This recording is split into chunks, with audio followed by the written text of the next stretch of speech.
இன்னைக்கு ஒரு கவிதை படிக்கிறேன் பாருங்க. உன்னை புரிந்து கொள்ளவே முடியவில்லை. இதுவே எனக்கு எதிராக எப்பொழுதும் நீங்கள் திருப்பும் ஆயுதமாக இருக்கிறது. உங்களிடம் இருந்து சற்று விலகி நான் நானாக இருப்பது அவ்வளவு பெரிய குற்றமாக எனக்கு தெரியவில்லை. கரெக்டு தானே?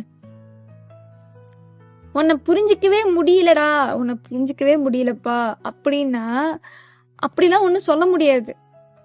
யாரையும் யாராலையும் புரிஞ்சிக்க முடியாது. எல்லாம் சொல்லலாம், எனக்கு உன்னை பத்தி தெரியாதா, எனக்கு உன்னை பத்தி தெரியாதா.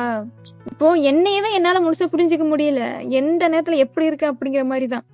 அதனாலதான் சொல்றேன், என்ன நீங்க புரிஞ்சிக்க முடியலன்னு சொல்றீங்க.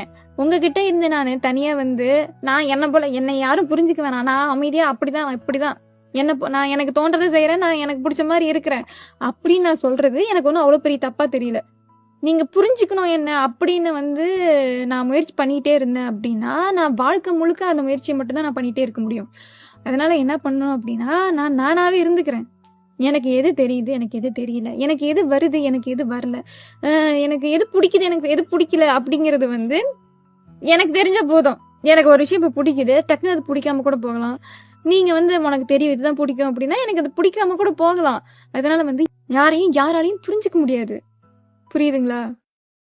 புரியும், புரியாது, தெரியல மாதிரி இயற்கையோட ஏய்ந்து சில கவிதைகள், அன்பின் வெளிப்பாடோட கலந்து சில கவிதைகள், அந்த மாதிரி நிறைய கவிதைகள் இந்த புத்தகத்துல இருக்கு. இந்த புத்தகத்தோட பேர் வான்கனியாள். எழுதியவர் பேர் நிதின் விவேகானந்தன்.